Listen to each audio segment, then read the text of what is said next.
Bonjour et bienvenue sur le podcast Santé Sport de Caprol, société suisse de vente de matériel de sport et de rééducation de qualité. Profite du présent en préparant l'avenir.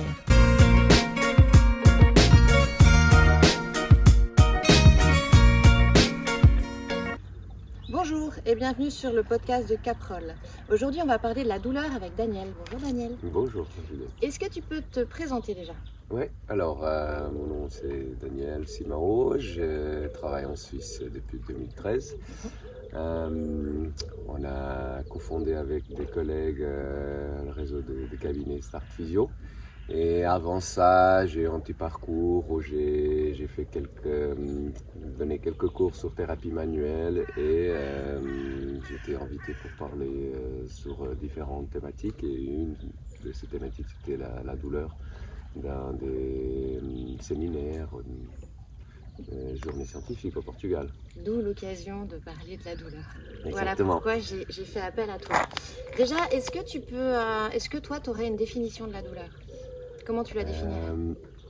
Bon, il y a la définition de la standard. Hein. Là, je l'interprète, c'est un peu poétique. L'interprétation, c'est un signe d'alerte que le corps il donne pour une potentielle menace. Ok. Donc c'est comme ça que je l'interprète quand les patients parlent d'une douleur. Et cette menace, elle peut être une menace réelle ou virtuelle. Mais tous les deux, ils sont interprétés exactement de la même façon. Et donc, l'expérience de la douleur, elle est exactement la même. Et c'est ça que c'est intéressant de comprendre qu'on commence à entrer un peu plus dans la neurophysiologie de la douleur et on commence à partir un peu dans la douleur chronique aussi. C'est un signal d'alerte qui t'indique qu'il y a des questions à se poser sur soi-même, et que ce soit physique ou autre en fait, au final. En fait, la douleur, elle te dit simplement qu'il faut que tu fasses quelque chose, que tu as une action, que tu quittes le feu, que tu enlèves ta main de feu qui est en train de brûler, qu'il y a quelque chose qui est en train de te piquer et donc te percer la peau et donc les capteurs ils informent le cerveau et le cerveau il prend la décision de dire ok on regarde et on sort. Ou cette douleur elle peut être aussi associée à quelque chose plutôt dans la vie, dans la partie émotionnelle, dans la partie psychologique. Et c'est ressenti aussi d'une façon dont le corps il a besoin de dire il faut quitter quelque chose, ou il faut que tu prêtes attention à quelque chose et que tu changes. Et, la douleur doit amener à l'action. Exactement. Ou à la réflexion. La douleur, elle doit amener à l'action. Okay. À l'action, exactement. Et souvent, pour arriver à l'action, il faut aussi qu'il y ait une réflexion. Ouais, exactement. C'est ça. On amène à la réflexion et la réflexion doit nous amener à une action. Oui. Globalement, on parle souvent qu'il y a la douleur aiguë, donc c'est vrai que ça montre que la douleur, elle est importante pour lutter contre une menace imminente ou instantanée. Après, il y a la douleur chronique. C'est quoi la différence entre douleur aiguë et douleur chronique ? Bon, du point de vue des mécanismes à niveau des centres supérieurs, à niveau du cerveau, elles sont pratiquement, c'est la même chose. Hein. Okay, donc, j'ai beaucoup de patients qui disent « Ah ouais, mais le médecin ou les gens ils disent que la douleur elle est dans la tête. » Oui, la douleur elle est toujours dans la tête, d'accord. Le processus de douleur, il est toujours un output. Donc c'est quelque chose qui ressort du cerveau. Donc c'est comme une action, je vais bouger. Donc il y a un ordre qui me fait bouger les membres.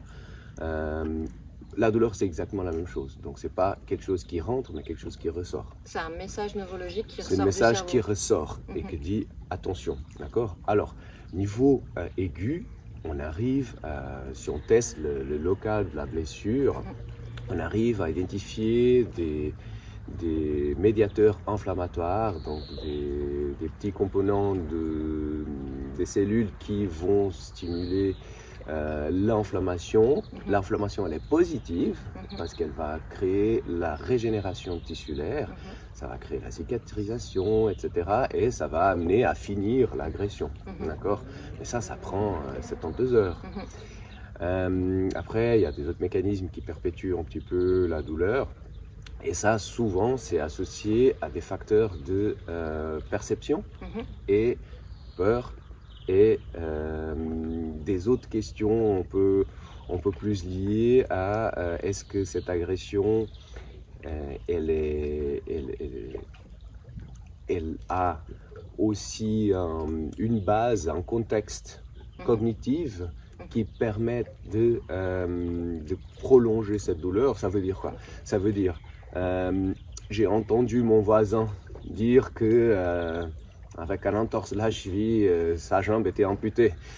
D'accord? Donc quelqu'un qui a une histoire comme ça, elle va potentiellement avoir un peur associée à cette blessure, à cette entorse, et ça va, j'exagère, hein, et ça va potentiellement créer l'effet nocebo. D'accord?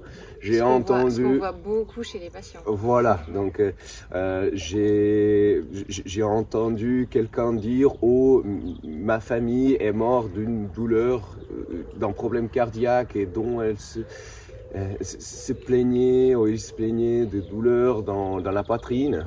J'ai un problème au niveau de la côte, elle sent une douleur dans la poitrine. Et rapidement, cette douleur, elle va me créer elle va être beaucoup plus amplifiée. Donc, la douleur, l'expérience de la douleur, elle va aussi augmenter, mais elle peut être prolongée due à cette peur. Parce que la peur aussi, c'est quelque chose qui nous protège. Okay? Et le problème après, c'est comment on va résoudre D'où l'intérêt de prendre un peu de recul par rapport à ces problématiques ou sa douleur, et d'où l'intérêt aussi de rassurer les patients sur leur douleur. Ouais, alors... Et d'avoir quand même un minimum d'empathie dans le sens où même s'il y a des douleurs qui sont amplifiées par des causes psychologiques, pour des événements extérieurs par exemple, ou personnels, peu importe, au final si en phase 2 on leur dit c'est dans la tête et ainsi de suite, on cultive un petit peu le fait qu'ils s'enferment dans cette douleur et dans leurs propres croyances.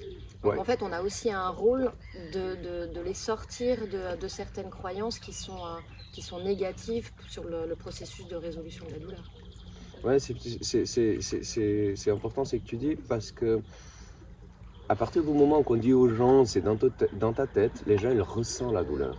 Parce qu'il y a toujours cette association de c'est dans ta tête, donc tu es en train d'inventer la douleur. Okay? Et souvent c'est ça l'expérience que le patient il a quand il pense ça ou il écoute ça, il dit mais je suis pas fou. Oui, c'est ça. Je suis pas fou. C'est ça que les gens ils me disent. Ils disent non. Il faut comprendre, quelquefois il faut qu'on change les mots, il faut qu'on adapte les mots, il faut qu'on adapte aussi la façon dont on explique aux gens que en fait, oui c'est toujours dans la tête, mais si je suis en train d'arracher la jambe, c'est aussi dans la tête, d'accord? On a des textes très intéressants qui viennent après la guerre du Vietnam, des premiers gars qui ont commencé vraiment à parler de la neurophysiologie de la douleur, d'analgésie de champ de bataille, où les soldats ils avaient des tirs sur les jambes et ils continuaient à courir parce que le cerveau il avait décidé que sauver sa vie, elle était plus importante que définir qu'il y avait une douleur. Donc oui, c'est toujours le pouvoir du mental. Le pouvoir du mental. Il y a encore les autres choses. Tout le monde connaît sûrement que c'est les douleurs fantômes des membres amputés.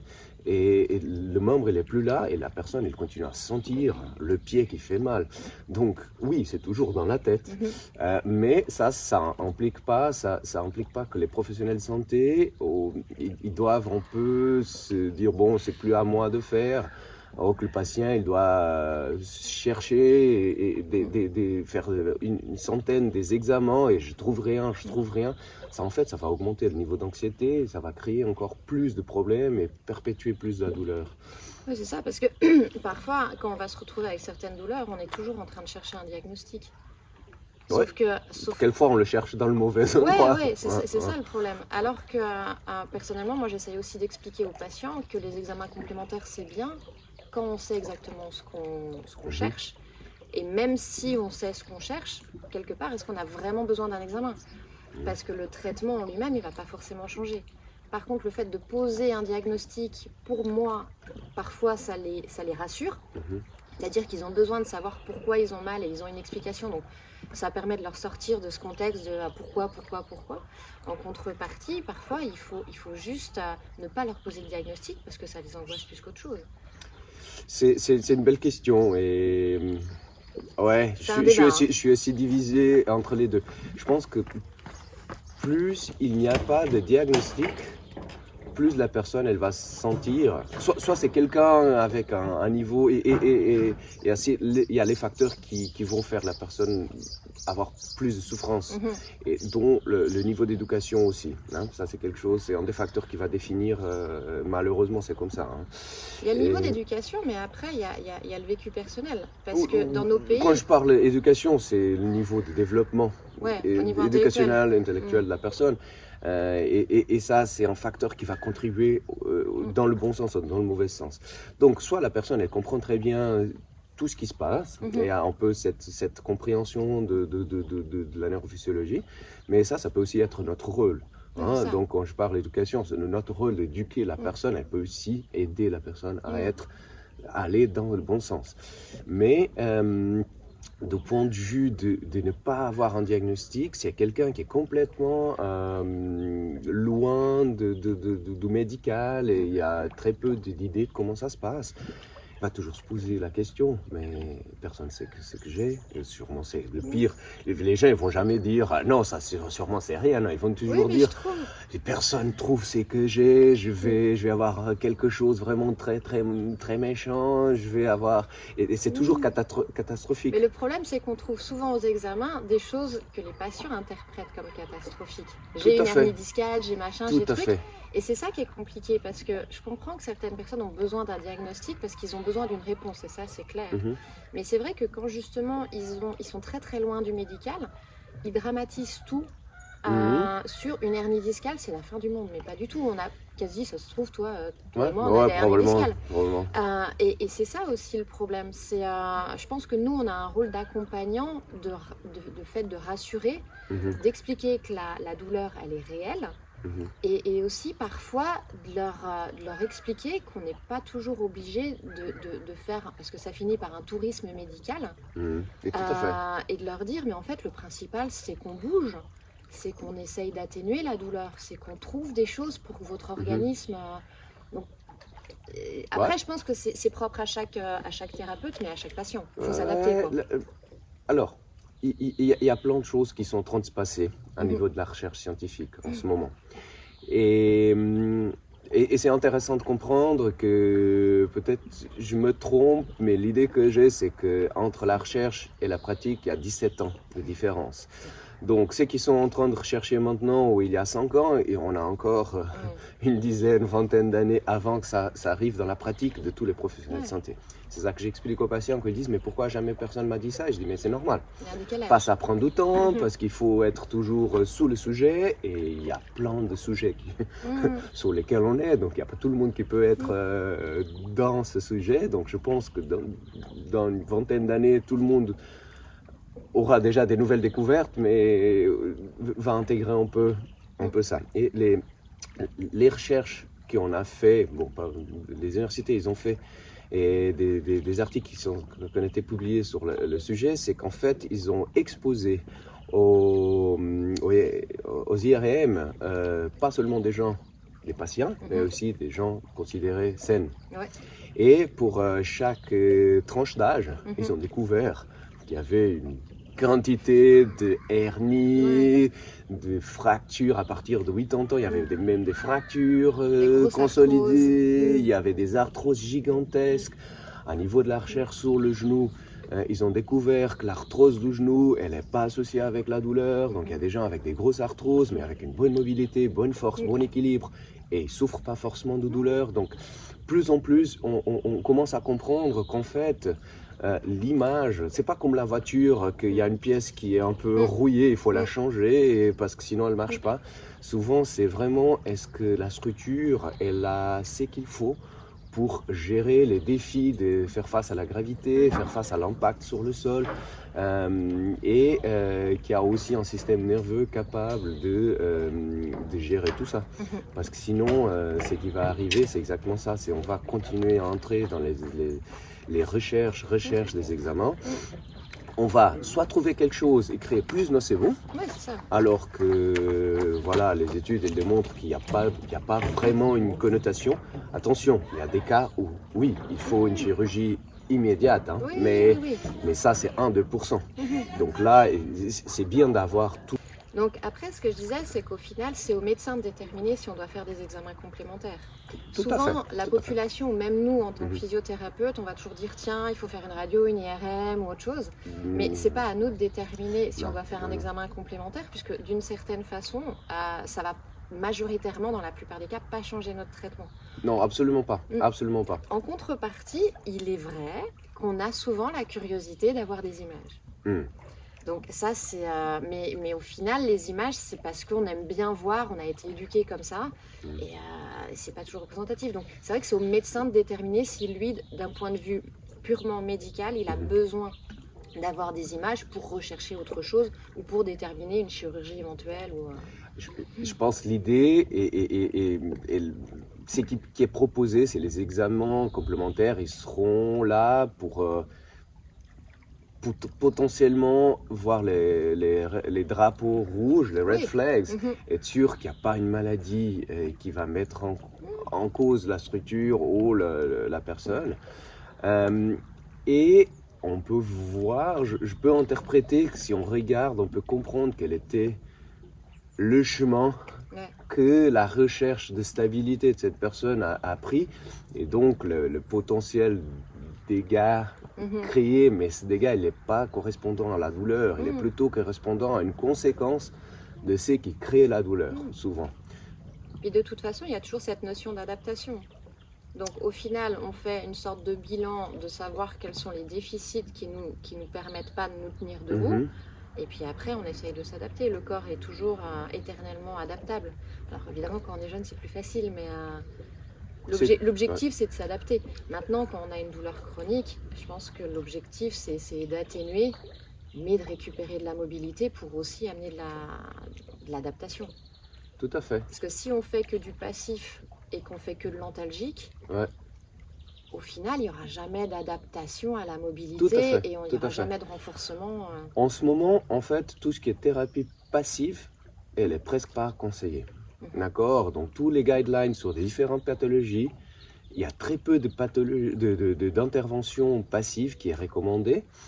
Il y a une possibilité, hein, je suis spécialiste en thérapie manuelle, donc j'en fais beaucoup, et il y a une action sur le système nerveux. D'accord? On arrive à changer des perceptions, des protections, mais ça doit être majoritairement éducationnel, donc on doit aider la personne à comprendre, et plus l'éducation du back school, comme à l'époque où on apprenait à la personne que ça c'est votre vertèbre, ça c'est votre disque cassé, ça c'est l'hernie qui explose en arrière quand vous vous penchez en avant. Donc non, c'est plutôt quelque chose où on rassure la personne, qu'on dit votre corps il est robuste, il est résilient, si vous faites les bons choix chaque jour, si vous faites les bonnes actions, le corps il va réagir dans le bon sens, et donc peut-être ça sera pas demain, vous n'irez pas avoir la guérison du problème demain, mais peut-être d'ici 3 mois, 6 mois, une année, ça dépend aussi de la longueur du problème, vous serez beaucoup plus forte, beaucoup plus capable de gérer la gravité, le mouvement, descendre, monter. Et en fait, c'est ça qu'on veut, c'est que la personne elle soit fonctionnelle, autonome et possiblement sans douleur. Il y a des cas où la douleur, elle va persister, mais ça rentre dans des autres... Après, il y a une adaptation de la douleur, parce qu'il y a beaucoup de gens qui ont une certaine douleur. Moi, j'ai eu des patients qui avaient vraiment raison d'avoir mal, entre guillemets, c'est-à-dire que mécaniquement, et puis ça va de toute façon en s'empirant, parce qu'il y a de la dégénérescence et ainsi de suite. Maintenant, ils entretiennent, c'est des gens qui sont très actifs, donc de toute façon, ils restent très forts, mais la douleur est toujours présente. Mais comme ils disent, ils ont tout le temps mal et en fait, on a l'impression qu'ils se sont adaptés à la douleur. Donc ils ont une douleur forte, mais en fait, ils vivent avec. Alors, plus on bouge, plus on a des mécanismes internes qui suppressent la douleur, donc qui aident à suppresser la douleur. Okay? Pourquoi les gens ils ont encore la douleur? Ça serait intéressant de comprendre, mais quelquefois, j'ai pas dit au début, mais en fait, certains types de problèmes, ils vont créer une potentiation à long terme des nerfs. Donc, un nerf qu'au début, il envoie un message, imaginons avec 10 chaînes, dû à certains processus, il peut passer à avoir 20, 30, 40 ou 100 chaînes. Donc, avant, il y avait un stimulus, il y avait un stimulus qui envoyait une information qui après était interprétée comme douleur. Seulement s'il y avait beaucoup d'informations. Maintenant, beaucoup d'informations, il arrive avec un minimum stimulus. Ça suffit de respirer pour envoyer déjà toute cette information parce que le canal, le nerf qui envoie l'information de comment la structure se présente, elle envoie beaucoup trop de stimulus. Et ça peut être à niveau périphérique. Donc le nerf qui monte depuis la pointe du doigt jusqu'au premier, jusqu'à la moelle et après de la moelle vers le cerveau. Ça peut même se passer dans le cerveau, dans les nerfs de liaison. Donc tout ça, ça peut vraiment être un changement physique. Et ça, c'est important aussi de comprendre parce que qu'on dit c'est dans la tête, oui, c'est dans la tête, mais biologiquement, il y a un changement. Donc il y a aussi une adaptation, neurophysiologique à sentir mieux la douleur. Donc les gens, ils deviennent super capables de sentir la douleur. La meilleure image, c'est l'image des gens qui commencent à conduire. Au début, c'est tout, on est très mal à l'aise, on doit être ultra attentif. Hyper tendu. Exactement. Et au bout d'une année, il y a les gens qui conduisent avec une main en train de regarder, je sais pas. Donc, le cerveau, il s'adapte. Et il y a certains contextes qui permettent à la personne de devenir très adaptés à sentir la douleur. Donc, mais ils sont adaptés d'un point de vue négatif. Et c'est jamais positif alors? Ça peut être, normalement c'est positif. La majorité des gens, ils s'adaptent très positivement. Donc, on a une douleur, on stimule le point de la douleur, le cerveau il comprend qu'il n'y a pas de risque, il n'y a pas de danger, donc la douleur elle diminue. Donc, là c'est la magie dans le cabinet. Elle a moins d'importance. Exactement, donc c'est la magie du cabinet qu'on fait une de thérapie et tout, hop, il n'y a plus de douleur. Donc c'est exactement ça, on fait le cerveau s'adapter. Mais là il n'y a pas cette potentiation à long terme. Ça c'est plutôt notre image. C'est l'image de où quand on rentre dans une pièce qui pue, on sent très fort. Il y a une alerte au cerveau, il dit bon, peut-être tu vas mourir avec un gaz qui existe ici. Et à partir du moment qu'il décide bon, c'est bon, on le sent plus. On s'adapte. Ça, c'est l'adaptation positive. L'adaptation négative, normalement, à voir avec des peurs ou des autres facteurs émotionnels, etc. Le fameux voisin qui va vous dire que vous allez mourir parce que vous avez cognition, un rhume, ça peut augmenter et potentier cette douleur parce que je dois être vraiment très attentif à cette douleur au début. Peut-être que je ne le veux pas, mais il y a des choses qui se passent de point de vue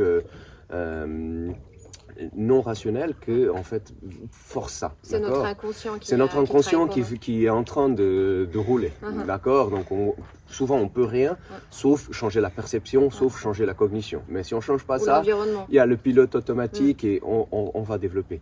Et ça va potentier cet apprentissage à sentir la douleur et on est ultra fort. Et après on sent mieux la douleur et donc la douleur elle reste. Après oui, il y a des gens qui ont un processus mental très fort. Et là, oui, c'est le mental très fort et ils arrivent à suppresser le dérangement que la douleur amène à sa vie, même en continuant à sentir la douleur. En fait, ils se concentrent plus sur la mobilité et sur leur vie au quotidien. C'est ça que les grands chercheurs de douleurs chroniques sont en train de passer comme idée. C'est quand la douleur fait partie, toute ta vie, toute ta boule de vie, et la douleur, tu dois augmenter ta vie. Et donc tu dois commencer à avoir plus de contact social, avoir plus d'interactions, avoir plus des choses où tu dois faire. Et comme ça, tu as une vie au-delà de la douleur et c'est pas seulement la douleur. On a envie de parler de coach mental à ce moment-là. Ouais, un petit peu, ouais, peut-être ça serait... au final, on se fait un petit coaching mental. En fait, ça c'est la nouvelle définition de la profession, c'est qu'en fait, on devrait éduquer, coacher.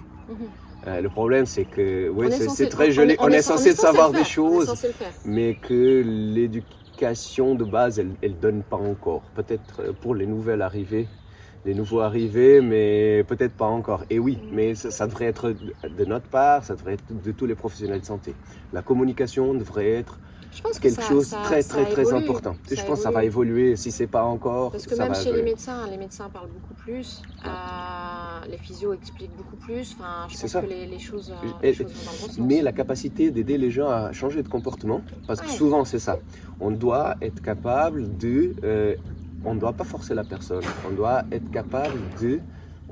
Ça serait bien si on arriverait à aider les gens à faire une transition, à changer ses comportements, à changer sa perception du monde face à ce problème, de façon à pouvoir marcher en avant. Okay? C'est ça.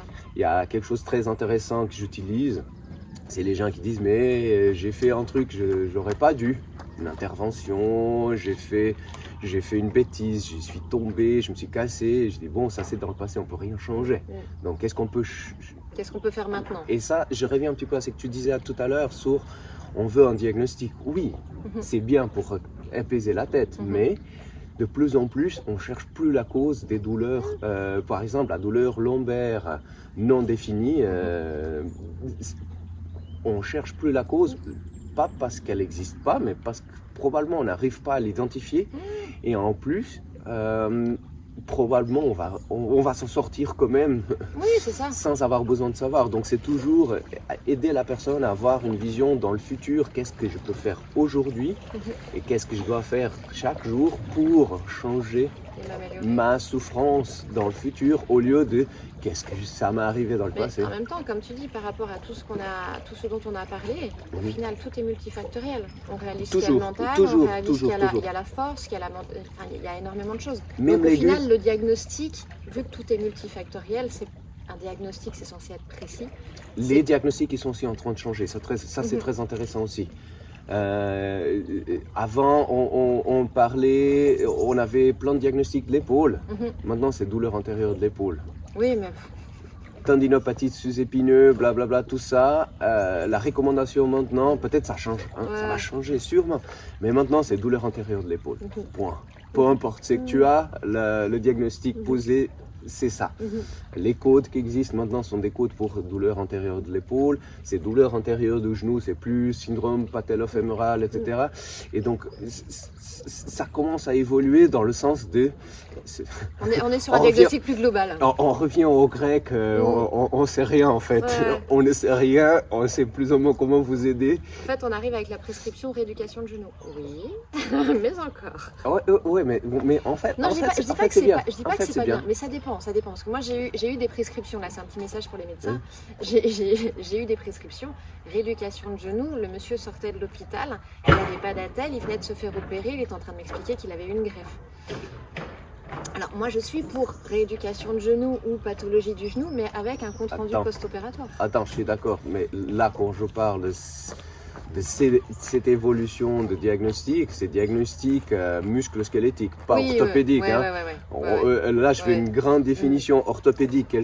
Un patient qui vient d'une chirurgie, et là, j'ai besoin de tout, de toute l'information possible imaginaire. On pourrait faire avec le minimum. Maintenant, c'est que dans la poursuite du traitement qui a été fait, pour respecter le traitement qui a été fait, on a quand même besoin d'avoir les indications. Plus on a d'informations, plus de résultats. De la chirurgie, elle sera mieux. Donc, c'est un travail d'équipe. C'est un travail d'équipe. Donc, pour que le résultat de chirurgien il sera top, il faut que la formation elle soit bonne pour que la suite elle soit bonne. Parce que, et là aussi, il y a une histoire de coaching. Dans le fait où il y a souvent des douleurs post-opératoires et les patients ont l'impression qu'ils se sont fait opérer et que c'est magie, tout doit fonctionner.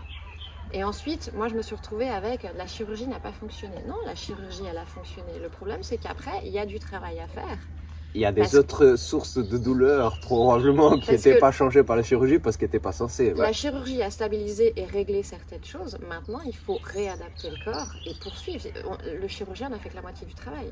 Tout à fait, tout à fait. Et là, j'aime bien parler aux gens avec des petites images faciles à comprendre. Et là, par exemple... Et il y a tous les composants périarticulaires, ok, la capsule, les ligaments, les bourses, tout ça. Et souvent, même avant la chirurgie, c'est ça qui provoque la douleur.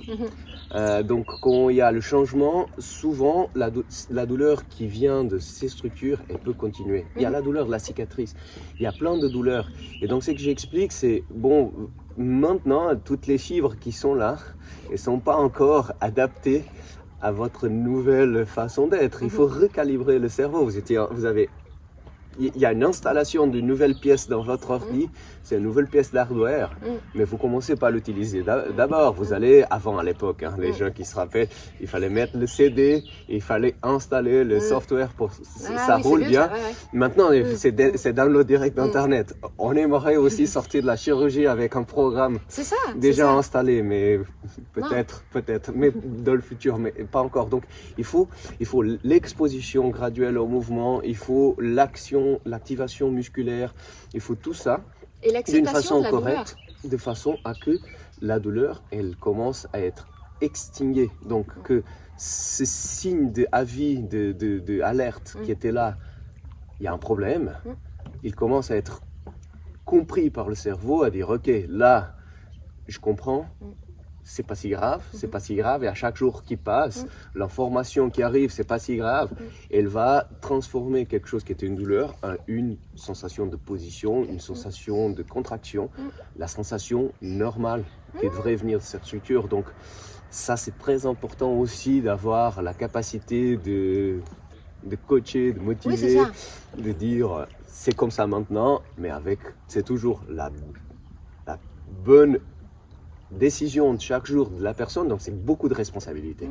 Et ça, c'est le grand problème, c'est que souvent les gens, ils sont beaucoup sur le passif. J'attends que quelqu'un me guérisse, et ça existe jamais. Aucun professionnel de santé, il va guérir la personne, c'est la personne qui va se guérir à elle-même avec ses comportements, avec la bonne bouffe, avec la bonne activité physique, avec une bonne prise de conscience de son état mental. Il y avait quelqu'un qui me disait l'autre jour, et je dis, mais c'est génial. Quand on parle des athlètes de haute compétition, ils partent toujours d'un coach mental pour performer. C'était toi en fait qui m'a parlé de ça, donc je viens sur tes paroles. Et donc c'est un peu ça, si un athlète il a besoin de coach mental pour atteindre les sommets, pour passer les Olympiques, les Jeux Olympiques, tout le monde il aura besoin aussi de gérer son niveau de stress, de gérer ses anxiétés, de gérer ses émotions pour pouvoir passer un défi. Peut-être ces Jeux Olympiques, c'est une blessure. Et cette blessure, peut-être elle va l'amener du positif, parce que ça va transformer sa vie. Mais il faut amener d'autres outils. Il faut souvent le support, pas quelqu'un qui vient le changer la vie, mais qui aide, qui donne un support. C'est pour ça que les patients doivent, pour moi, être proactifs. Toujours. Après, demander, parce que voilà, aux thérapeutes divers et variés, chacun a ses compétences, demander de l'accompagnement, mais il faut être proactif. Toujours. Sans la proactivité, probablement il n'y a pas de solution au problème. Mais on le voit sur des chirurgies simples, même s'il y avait des douleurs, alors l'exemple c'est l'arthrose du genou, machin, on met une prothèse, ok. Mais si la personne derrière, elle se retrouve avec un thérapeute qui va faire que du passif, sans accompagnement, ce que je dirais un peu psychologique, c'est-à-dire motivationnel, il faut que vous marchiez, c'est normal que là la flexion, il faut qu'on obtienne de la flexion et ainsi de suite. Au final, on peut nous-mêmes enfermer le patient dans un système douloureux. Donc je pense qu'on a vraiment un rôle important et aussi en post-opératoire, parce que là, les personnes sont quand même vieillissantes. Beaucoup sont passifs, certains attendent trop longtemps avant de se faire opérer quand la chirurgie est préconisée. Mais si derrière ils n'ont pas quelqu'un de motivé pour leur dire bon bah maintenant on repart quasi de zéro, vous avez un nouveau genou, un nouveau ceci, on peut aussi être responsable, je pense, de douleurs qui s'installent insidieusement. C'est responsable. Ça, oui. Une part de responsabilité. Ouais, c'est la logique. Si je fais pas de bien, peut-être je suis responsable pour faire de mal, hein, mais ça c'est un petit peu plus philosophique. Mais ça, il y a le component de nocebo, la création des croyances qui vont être nocifs. Et la croyance de il faut être trop conservateur, il faut pas bouger. on doit savoir quelle est la limite. C'est pour ça que c'est très, très important la communication et savoir jusqu'où on peut aller. Normalement, je dis quelles sont les limitations, qu'est-ce qu'on ne peut pas faire selon le chirurgien. À part ça, on fait tout et on va exposer le plus en plus. Et ça, c'est très, très important. Parce que si on est dans le sens de dire aux gens, en fait, il ne faut pas trop bouger, il faut aller... Rester un peu tranquille, ouais, ça va passer. Ouais, exactement. Ça ne va jamais passer. Et donc, on risque d'amener la personne à être limitée.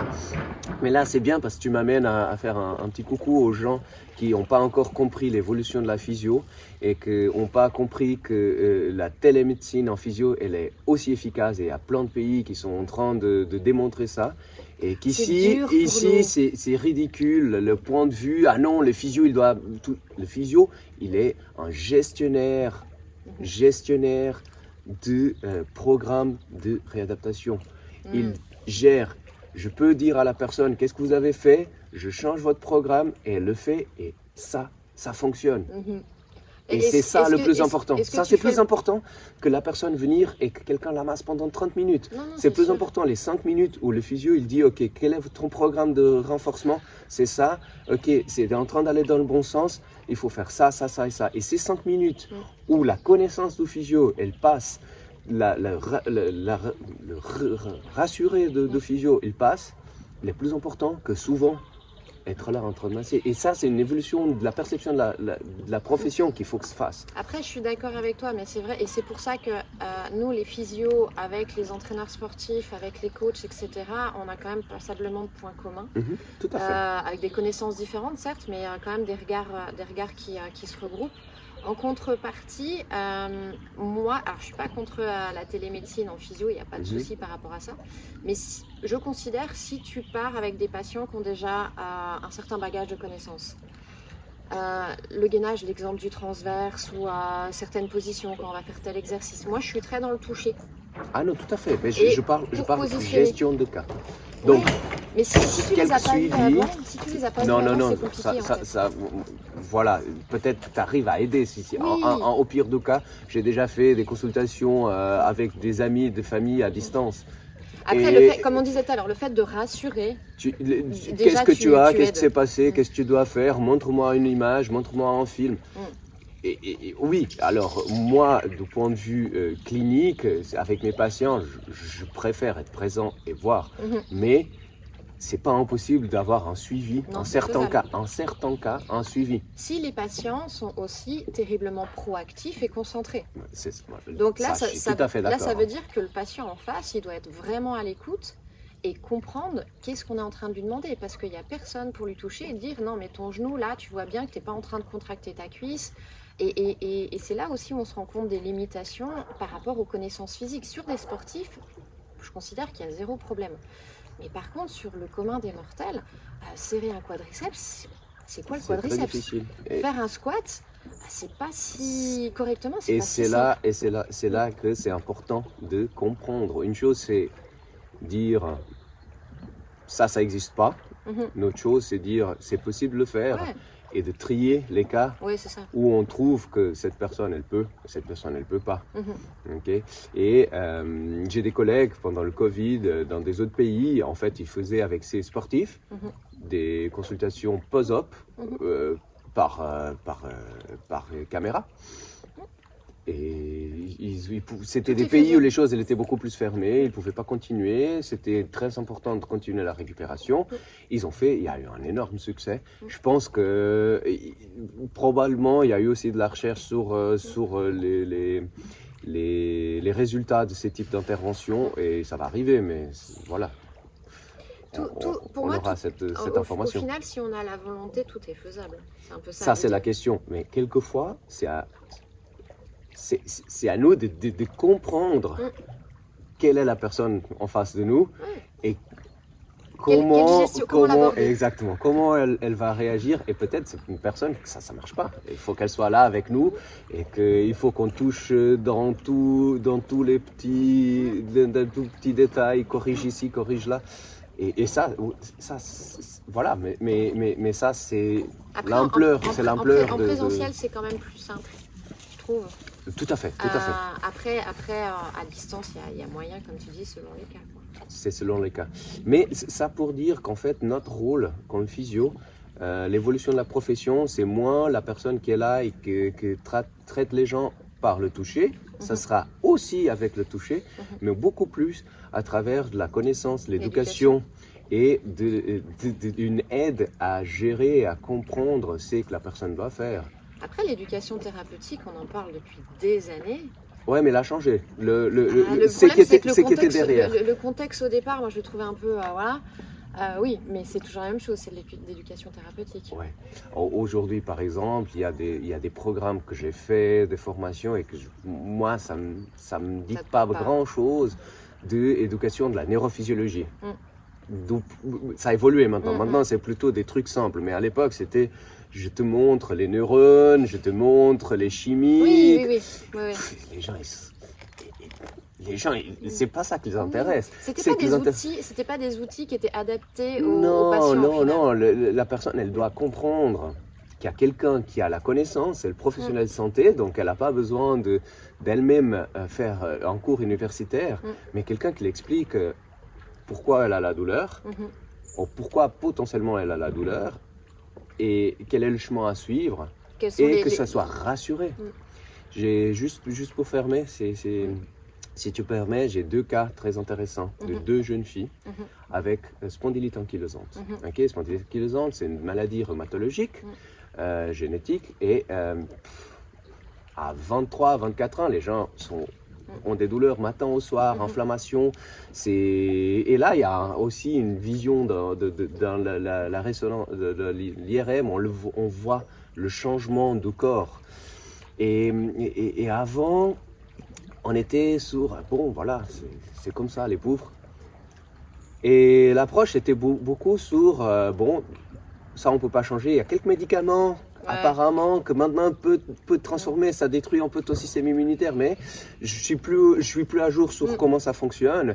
Les gens ils étaient un petit peu résistants à le faire, mais le plus important c'est que la capacité mentale, elle a changé. Et donc, maintenant, elle est prof de pilates. Elle a ouvert un studio de pilates et elle aide les gens avec des douleurs à passer au-delà à travers de l'activité physique. Donc, elle a réussi à faire le changement dans sa tête et à dire bon, j'ai une douleur, j'ai un problème qui me donne une douleur, mais ça m'empêche pas, et plus je bouge, mieux je me sens. Elle est prof de pilates, elle a une spondylarthrite ankylosante, c'est à noter. Donc, voilà, exactement, donc et c'est fantastique, cet exemple. C'est une pathologie qui peut être lourde, et en contrepartie, elle est quand même prof de pilates. Et l'autre, elle m'a envoyé une photo à faire les patrouilles des glaciers. Ah, joli.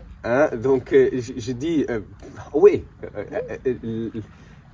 le niveau de handicap, souvent, il est défini aussi pour notre croyance et pour notre vision. Donc on peut tout faire. Quelquefois, c'est difficile de trouver le chemin. Ouais, mais c'est pour ça que les thérapeutes ou les professionnels autour sont là pour diriger, accompagner, pour que le patient puisse faire un choix vraiment éclairé. De qu'est-ce que j'ai envie de faire. Au final, vous pouvez tout faire. Maintenant, voilà, c'est qu'est-ce qui vous plaît le plus. Ça, c'est un petit peu plus dur et on y va progressivement. Tout à fait. Par contre, est-ce que tu es d'accord avec moi sur le fait qu'à partir du moment où on a des pathologies, des douleurs chroniques ou des pathologies un peu lourdes, qu'il est quand même intéressant de se faire suivre au niveau psy? Je dirais qu'il faut, honnêtement, je trouve qu'il y a un problème dans le système. C'est qu'il y a ici en Suisse, heureusement, mais on a cette idée que le psy, c'est juste pour les fous. Ça, c'est complètement faux. Aujourd'hui, avec notre société, je pense que tout le monde devrait avoir un psy de famille.